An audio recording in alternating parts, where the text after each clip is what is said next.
Voilà, donc le thème de ce matin, c'est ce qui va tourner autour de la gestion de projet. Et puis on va voir qu'autour de la gestion de projet, on va pouvoir faire différentes actions, faire intervenir différentes personnes, mettre en place des tâches, gérer de la documentation, faire du suivi de planning, faire des relances et ainsi de suite.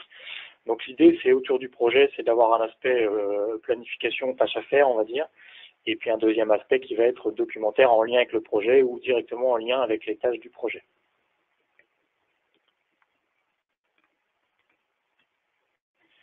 Donc comment on va dérouler ça? On va dérouler ça en plusieurs étapes.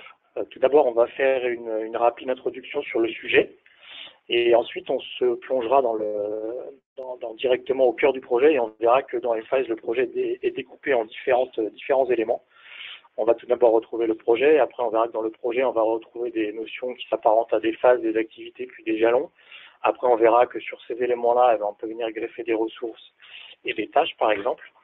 Et puis, en complément de ces différents éléments, on pourra venir compléter le projet par de la documentation. Voilà. Et puis, on terminera par la session de questions-réponses.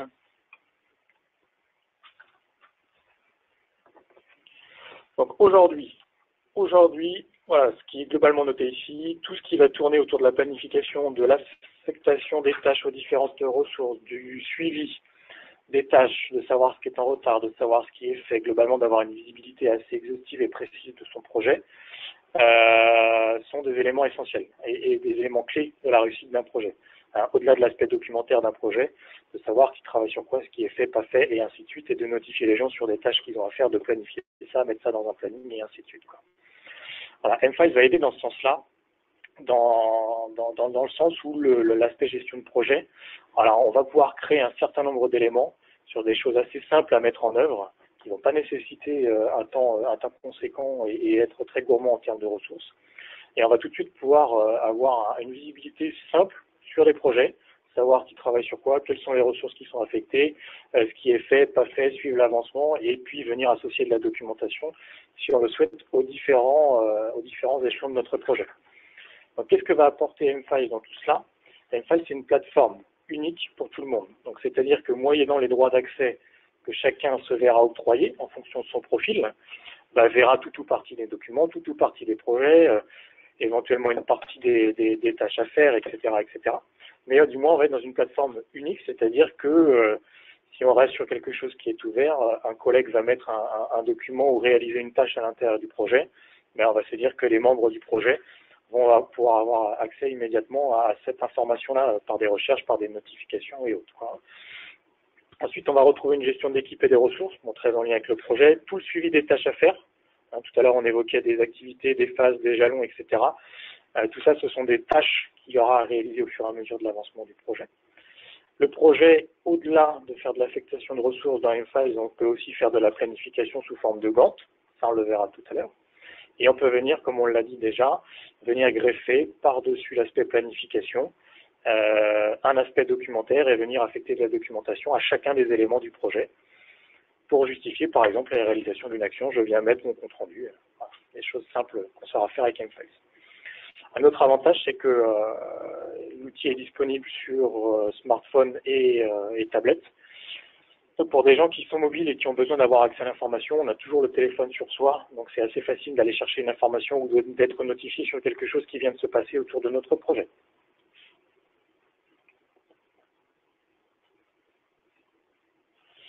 Ensuite, comment va fonctionner M-Files par rapport à tout ça? On va créer ce qu'on appelle des objets dans M-Files. Donc, en bas à droite, on a une capture d'écran qui nous montre certains éléments qu'on peut créer autour du projet. Et ces éléments-là, qu'on appelle des objets dans M-Files, vont constituer le projet. Donc, à travers la création d'une activité, d'un jalon, de ressources, etc., on va pouvoir construire notre projet avec ces différents éléments-là, plus l'aspect documentaire, bien entendu. Donc, là, on a une liste non exhaustive d'objets qu'on va pouvoir créer. Donc, le projet sera le chapeau. Dessous, nous allons avoir des phases, des activités, des jalons, des tâches, des ressources et des documents. Après, bien entendu, au-delà de cet aspect pur projet, on va pouvoir imaginer d'autres choses autour du projet. On va pouvoir greffer des éléments complémentaires liés à la qualité, au SAV, au commerce, aux achats et tout ce qu'on peut imaginer en termes d'éléments complémentaires par rapport à cet aspect pur projet. Voilà. Et bien entendu, les éléments peuvent être liés les uns envers les autres. Hein. C'est-à-dire que par exemple, je veux lier deux phases l'une à l'autre. Je vais d'abord faire ma phase 1 avant d'enclencher la phase 2. Est-ce qu'elle se chevauche ou pas? Voilà. Ça, c'est des questions qu'on pourra se poser quand on va construire notre projet. Et bien entendu, toujours cet aspect documentaire.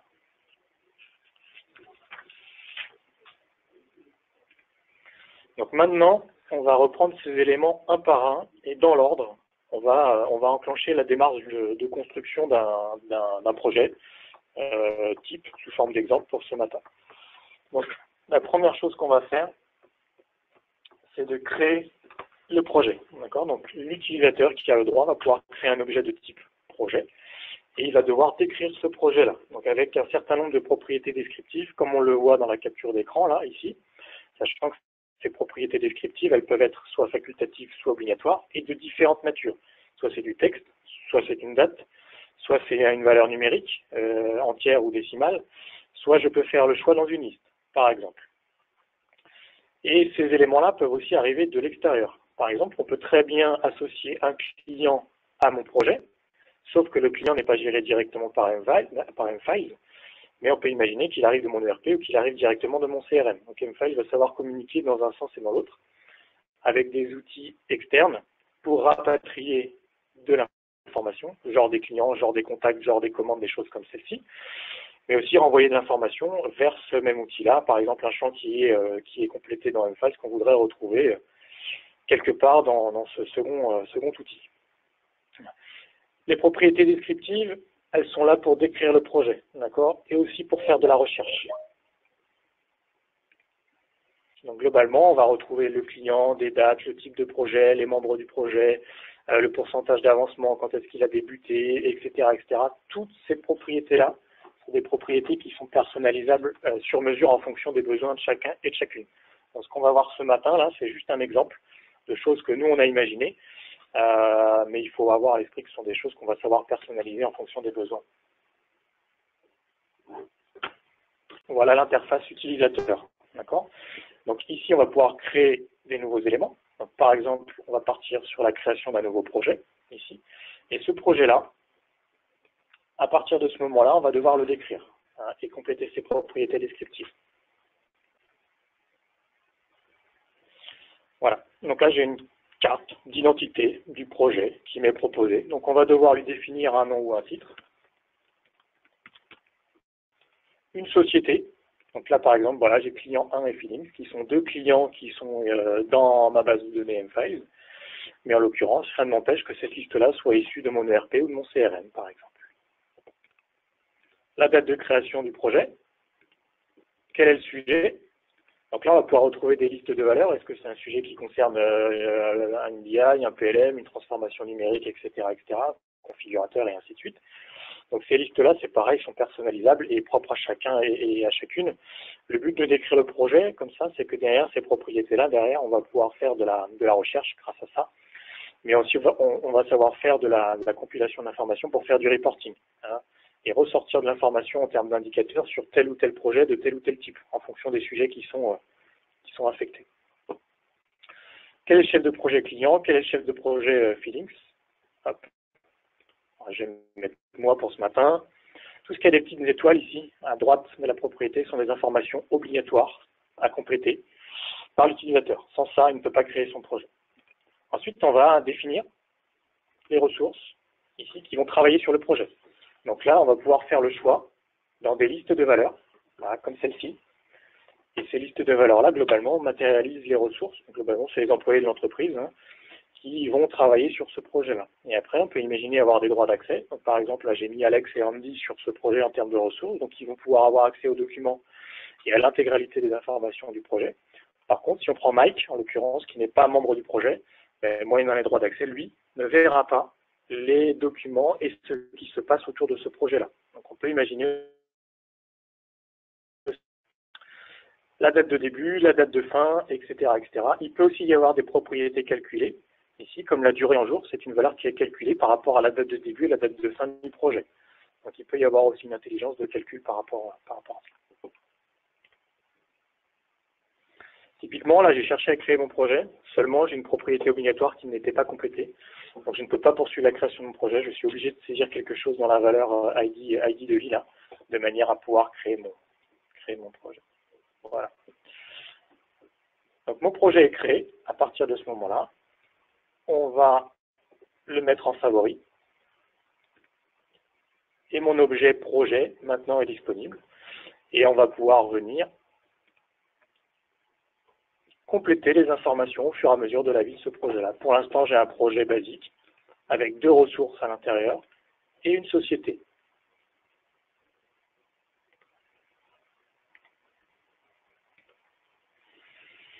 Le deuxième niveau, pour continuer à construire notre projet, concerne ce qu'on appelle dans M-Files les phases, les activités et les jalons.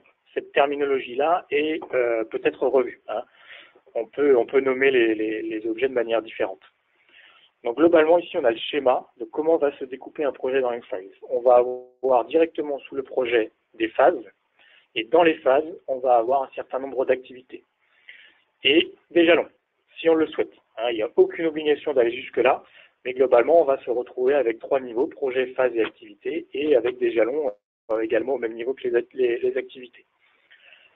Tous ces éléments-là vont permettre de décrire les différentes étapes du projet. D'accord ? Et on va pouvoir affecter des ressources, donc des personnes qui vont travailler sur chacune de ces étapes-là, soit une phase, soit une activité, soit un jalon.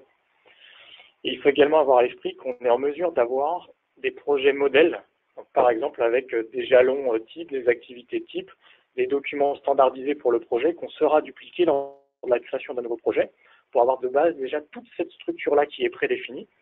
Et après, de ce fait-là, il n'y a plus que les propriétés qui seront à compléter. Mais on aura déjà la structure de base à 90% avec les phases standards, les activités standards, les jalons standards, les documents standards, de manière à ce que le chef de projet ou l'utilisateur qui crée le projet, il aille très vite dans la création de son nouveau projet. Et comme c'est standardisé, tout est pré-câblé. Ça lui évitera d'aller créer sa phase 1, sa phase 2, etc. etc.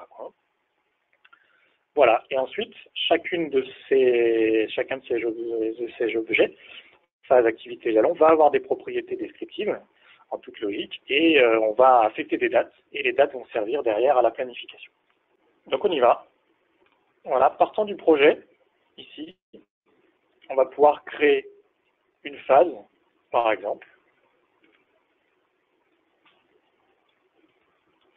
Donc on peut l'appeler phase 1, après le nom et la description ici est propre à chacun. On va dire que cette phase 1 est liée à mon projet. Voilà. Ensuite, il me propose de rapatrier ici un certain nombre de propriétés qui sont issues de mon projet et également présentes dans la phase. Soit je fais oui, soit je fais non, hein, ça c'est libre à chacun. Ensuite, je vais affecter, si je connais la ressource qui va travailler sur cette phase-là, je peux affecter ici la ressource ou pas. Hein, ça se fait comme on veut. Et on va lui mettre une date de début et puis une date de fin, ici par exemple. Et on va aller jusqu'à fin mars. Et on va faire créer. Donc là, mon projet commence à se dessiner. J'ai mon projet avec une phase 1. Voilà. Et à l'intérieur de cette phase 1, je vais pouvoir imaginer créer par exemple maintenant une activité. Donc là, effectivement, on fait tout de manière manuelle. Mais on peut imaginer aller beaucoup plus vite dans la saisie et en ayant un mode projet standardisé avec les phases qui vont bien et les activités qui vont bien. On va créer l'activité 1 qu'on va associer à mon projet.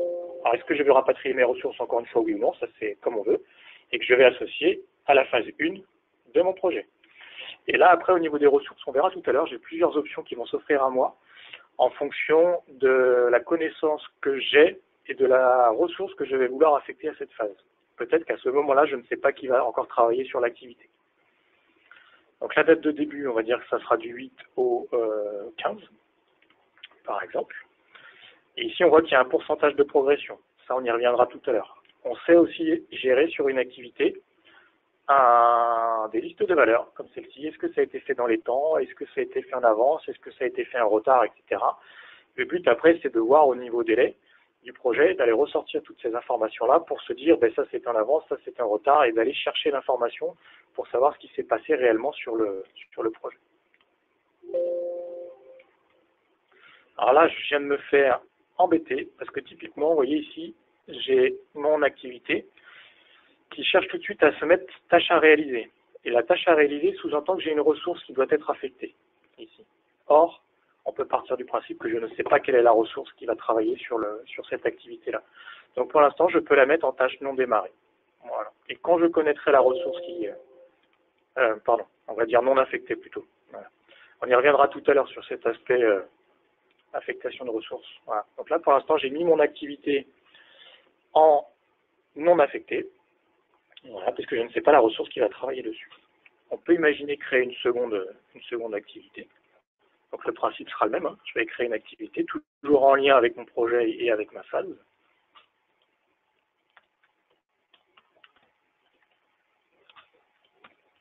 Mon projet, est-ce que je vais rapatrier mes ressources? Non. À quelle phase c'est lié? Ma ressource, je ne connais pas. La date de début, on va dire par exemple, ça va être du 18 au 29. Ici, statut de planification, pourcentage de progression, même chose. Et là, on va dire que c'est non affecté, puisqu'effectivement, je ne connais pas encore la ressource que je vais associer à cette activité. Et là, on commence à avoir une vue, liste du projet qui commence à se dessiner. Je vois ici que j'ai une phase, et dans la phase, je vois que j'ai deux activités qui sont pour l'instant dans un statut non affecté. Hein.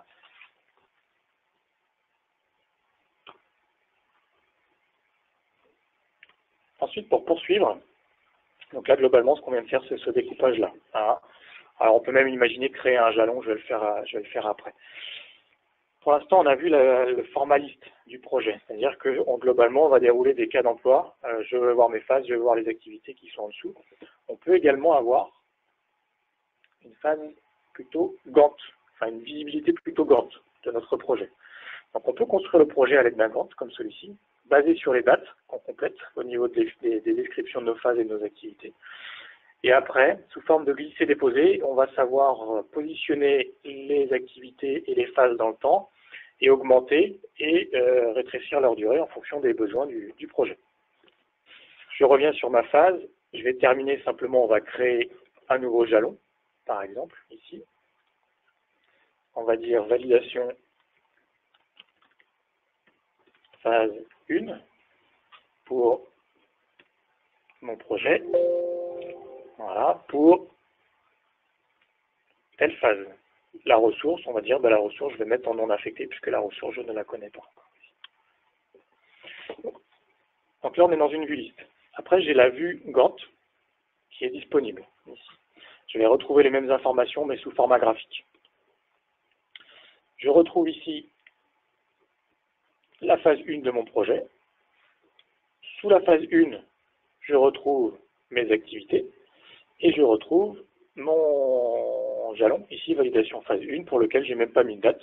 Donc à la limite, on peut mettre la date après si on ne la connaît pas encore. Là, je n'ai pas mis de dépendance entre la phase 2 et la phase 1, mais j'aurais pu créer une dépendance entre ces deux phases. Et après, on peut imaginer avoir un projet, voilà, phase 2 avec les activités qui vont bien à l'intérieur, compléter les activités 3, 4, 5 de ma phase 1 et ainsi de suite. Après, comment ça fonctionne ici d'un point de vue graphique? Simplement, si l'activité 1, vous souhaitez augmenter sa durée, on est sous forme de glisser-déposer, donc simplement on prend la barre, on tire et on s'arrête là où on veut. Là, on est en visibilité en semaine, mais il y a des possibilités de zoom pour travailler à la journée si on veut avoir une vue un petit peu plus précise. Et simplement, également, si la date de début ne nous convient pas et qu'on veut l'ajuster, on prend la barre, on glisse et on dépose. Voilà, c'est pas plus compliqué que ça. Et comme on le disait, vous voyez ici sur chacun de ces éléments, phase, activité et jalon, on peut affecter des ressources dans la colonne ressources. Et on peut affecter des dates de début, des dates de fin, des pourcentages de progression et avoir une visibilité sur les étapes dans lesquelles sont ces différents éléments. On peut compléter ça par la vue des propriétés. Donc on peut avoir une vue graphique tout en ayant une visibilité sur les propriétés. Ce qui peut permettre tout de suite d'aller dire, par exemple sur mon jalon, ici, d'aller voir ses propriétés, et puis dire j'ai oublié de mettre la date de fin, et j'avais le droit puisque c'est quelque chose qui n'était pas obligatoire au départ. Par contre, c'est quelque chose que je vais venir compléter maintenant. Alors, je peux le faire aussi dans l'environnement graphique de mon projet si je le veux. Voilà, les jalons sont matérialisés en fait par des petits losanges. Les couleurs sont entièrement personnalisables. On n'est pas obligé de travailler du jaune, du vert et du bleu. Et le jalon, c'est pareil, vous pouvez le prendre et vous le glisser, vous le déposez là où bon vous semble en fonction de vos besoins.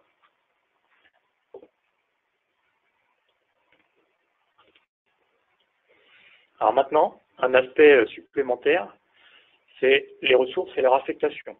Donc, les ressources sont un objet dans M-Files sur lesquels on va également avoir un certain nombre de propriétés descriptives et qu'on va pouvoir associer à des utilisateurs M-Files. Donc, on peut imaginer avoir une ressource sous forme de fiche descriptive qui est associée à un utilisateur dans M-Files de manière à recevoir des notifications derrière.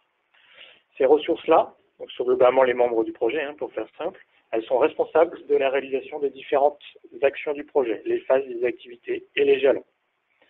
Et comme on l'a dit, en complément, elles peuvent recevoir ou pas des notifications sur les tâches qu'elles ont à réaliser au fur et à mesure de la vie du projet. Donc, mettre une ressource, globalement, ça va s'apparenter à faire un choix dans une liste de valeurs sur un jalon, sur une activité, pour sélectionner le nom d'une personne. Après, il va se poser les questions de l'affectation. Et il va y avoir plusieurs choses par rapport à ça. La première chose, c'est quand je crée mon activité, je ne sais pas qui va réaliser l'action. Dans ces cas-là, je peux mettre mon activité ou mon jalon dans un statut non affecté. C'était le cas tout à l'heure. Ensuite, je sais qui va réaliser l'action, mais je ne veux pas démarrer ma tâche tout de suite. Je ne veux pas que mon activité démarre tout de suite. C'est-à-dire, je ne veux pas notifier la personne tout de suite, c'est prévu dans 3 mois, mais je sais qui va travailler dessus, donc dans ce cas-là, je veux porter l'information de la ressource tout de suite. Ce qu'on va appeler une tâche non démarrée. Ensuite, je sais qui va réaliser l'action et la tâche doit démarrer immédiatement. Donc dans ces cas-là, c'est ce qu'on va appeler une tâche à réaliser. En dessous, on a le workflow qui va nous aider à gérer l'affectation de ces différentes tâches à faire, les phases, les activités et les jalons. Au départ, je peux descendre dans non affecté, et de non affecté, je peux rebasculer en non démarré, et je peux rebasculer en tâche à réaliser, etc. Qui sous-entend, comme j'ai eu le cas de figure tout à l'heure, que si je mets en tâche non démarrée ou en tâche à réaliser, cela veut dire que j'ai nécessairement une ressource qui doit être affectée sur mon activité, sinon je dois rester en tâche non affectée. Chaque utilisateur qui va avoir des tâches à faire les voit dans la rubrique qui s'appelle Mes tâches, dans son interface utilisateur. Et une fois qu'il a fait le travail, il va pouvoir cliquer sur Terminer, mettre un commentaire, mettre un document, etc., de manière à dire qu'il a terminé le travail. Si je prends par exemple l'activité 2 de mon projet, ici. J'ai la vue Gantt, j'ai les propriétés. Pour l'instant, c'est dans une étape non affectée. Je ne peux pas basculer en tâche à réaliser ou tâche non démarrée tant que je n'ai pas affecté ici la personne qui va travailler sur le sujet. Donc, je vais affecter quelqu'un ici et on va dire je vais basculer ça en tâche à réaliser tout de suite, immédiatement. Voilà. Ensuite, quand cette personne-là arrive dans son interface utilisateur, alors elle peut recevoir en complément une notification, si on le souhaite, par email.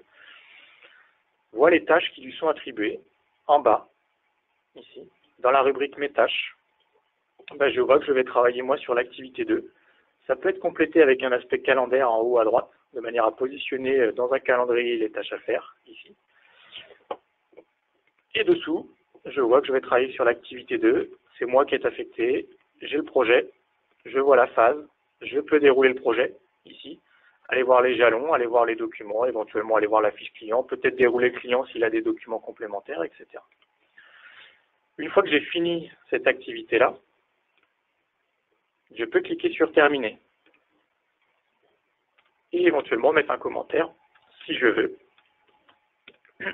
avec un document en complément. Pourquoi pas mettre un compte-rendu, pourquoi pas mettre un plan d'implantation, un plan d'installation, des photos, j'en sais rien, etc., justifiant du travail qui vient d'être effectué, en fait. Voilà. Et donc là, l'activité vient de passer dans un statut terminé. Et donc là, je fais avancer mon projet et on peut imaginer que le pourcentage de progression de mon projet se calcule et passe de, par exemple, de 0 à 10% puisque j'ai une activité qui vient d'être terminée. Ensuite, comment faire le suivi dans tout ça? On va pouvoir venir aller voir dans le projet, soit en vue liste, soit en vue Gantt. Le pourcentage de progression peut nous aider aussi à avoir ce genre d'informations-là. Et on va aussi retrouver des vues dans M-Files dans lesquelles on va pouvoir aller se balader pour voir quelles sont les tâches non affectées, quelles sont les tâches à réaliser, quelles sont les tâches non démarrées, etc., etc. Ça se matérialise de la façon suivante. Si je reprends, pour le premier cas de figure, si je reprends mon projet, ici, bah, je peux dérouler. Alors, à la limite, on peut même rester en vue Gantt, hein, pourquoi pas. Hein. Si je déroule mon projet ici, je vais voir tout de suite que l'activité 2, j'ai la ressource qui est affectée et qu'elle est terminée, que le pourcentage de progression est à 100%. Et l'activité 1 est non affectée, ici. Si je reviens en vue liste, je vais avoir le même genre d'information. Voilà. Je vais voir que l'activité 2, il y a une ressource qui est affectée, elle est à 100%, elle est dans un statut terminé, et que l'activité 1 au-dessus est non affectée. Donc ça va apporter un certain nombre d'éléments de réponse, ne serait-ce que cette vue liste ou cette vue Gantt. Ensuite, on peut imaginer mettre en place des notifications sur des tâches en retard et des choses comme cela. Un autre élément de réponse, c'est d'aller venir chercher de l'information dans les vues, qui sont mises à disposition ici dans la partie naviguer. Donc je peux venir dans gestion des tâches, par exemple. Et là, on va avoir une vue multi-projet, mais je peux imaginer avoir un critère de filtre supplémentaire qui serait le projet. Là, ce n'est pas le cas, donc je vais voir toutes les tâches pour tous les projets. Je vais voir les tâches terminées, les tâches non affectées ou les tâches à réaliser, ou les tâches non démarrées. Et si je rentre dans terminer, bah effectivement, je vois l'activité 2 de la phase 1 de mon projet qui a été terminée par la ressource qui est indiquée là, avec la date qui va bien tout à droite. Donc là, en fonction des projets et de l'avancement, on va avoir la liste de l'intégralité des tâches qui sont terminées. Et même chose pour les tâches en cours, les tâches non démarrées, etc. De manière à ne rien oublier.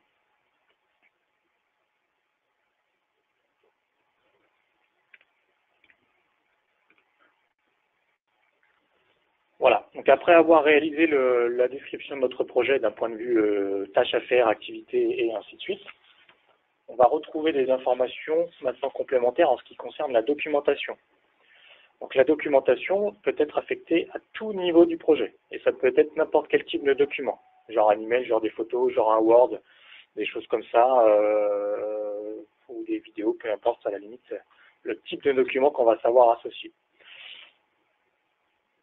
On peut avoir des modèles de documents dans M-Files, c'est-à-dire qu'on peut imaginer avoir un modèle de compte-rendu de manière à ce que quand je crée un compte-rendu, on va tous être sur la même trame de documents, et le document peut se compléter de manière automatique, en partie, et après on va laisser libre l'utilisateur de saisir ce qu'il a à saisir à l'intérieur, mais peut-être de compléter l'entête du document avec le nom du client, le nom du projet, des dates, etc., le statut du document, et ainsi de suite. Ensuite, on a un cycle de vie sur ces documents-là, d'accord, qui peuvent être de différentes natures en fonction des besoins de chacun.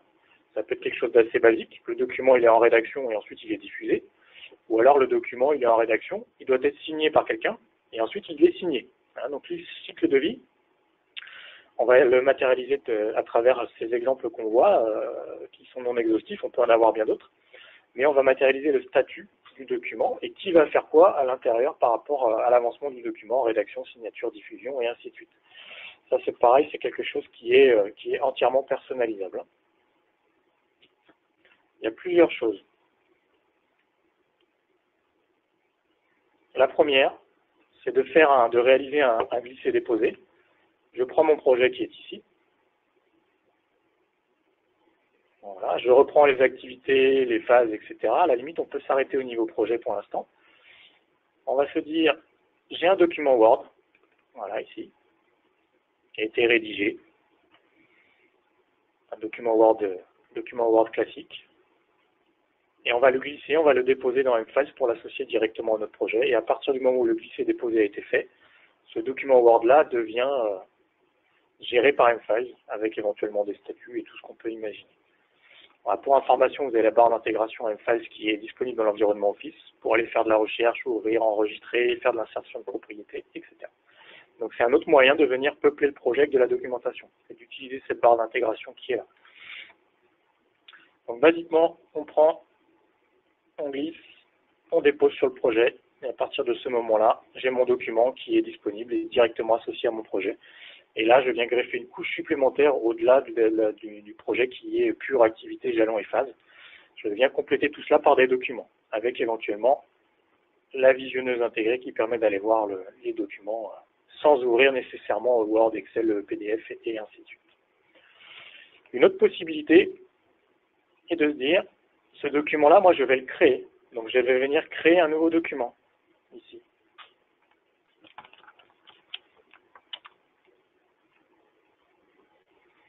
Et je vais avoir des modèles qui sont prédéfinis. Vous voyez, j'ai un modèle de compte-rendu de réunion, j'ai un modèle de fiche d'intervention.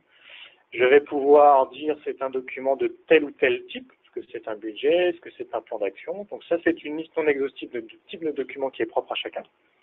Donc par exemple, effectivement, je vais dire c'est un compte-rendu de réunion, ici pour moi. J'ai mon modèle qui est mis à disposition. Donc quand je crée un compte-rendu, moi ou un de mes collègues, on est tous sous le même schéma. Après, je vais décrire ce document-là. Voilà, je vais dire c'est mon compte-rendu qui est lié à mon projet.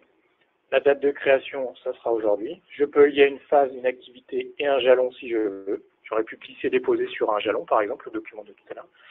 Et là, il se met dans une phase en rédaction. Et je fais créer. Voilà. Et à partir de ce moment-là, j'ai mon document qui est en visu sous mon projet. Alors, on l'ouvre ou pas dans Word après, c'est pas très grave. À la limite, on aurait pu décocher la petite case pour ne pas avoir à l'ouvrir dans l'environnement Word. Voilà. Donc là, on est en présence d'un modèle de document en fait qu'on va savoir compléter automatiquement avec les propriétés du projet, du client et ainsi de suite.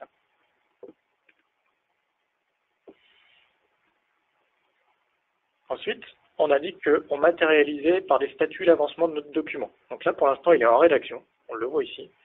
Et en fait, à travers le workflow, j'ai possibilité de le diffuser. Et après, il va y avoir par rapport à ça des règles de diffusion.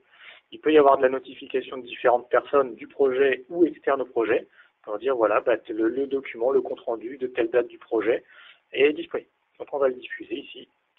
Et encore une fois, on peut mettre des commentaires si on le souhaite. Voilà. Et donc là, le statut de mon document, on le voit dans l'étape ici, passe de en rédaction à diffuser. Et là, je commence à avoir une vue intéressante de mon projet. Je commence à avoir une vue activité et une vue documentaire de mon projet avec les statuts qui travaillent sur quoi et les documents qui sont associés à tout cela.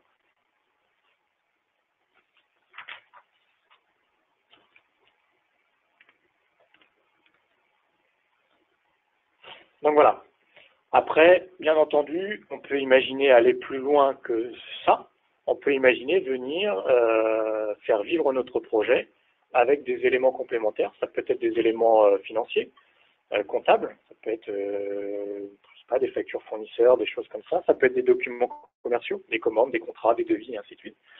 Ça peut être des éléments qualité, des non-conformités, des actions préventives, curatives, des procédures, des processus, etc. Des éléments SAV. On peut créer des appels SAV, faire des demandes SAV, assurer le suivi de ces appels-là à travers un workflow et ainsi de suite. Voilà, donc on ne va pas s'arrêter à l'aspect Gantt, planification, les tâches à faire et puis mettre des documents dans notre projet. On peut aller jusqu'à la fin de vie du projet et au-delà de ça, même jusqu'à la fin de vie du produit qu'on a vendu en assurant le SAV à travers un file si on souhaite aller jusque-là. Et après, toujours disponible pour les gens qui sont mobiles sur leur téléphone ou leur tablette, en mode connecté ou déconnecté en fonction du réseau, ou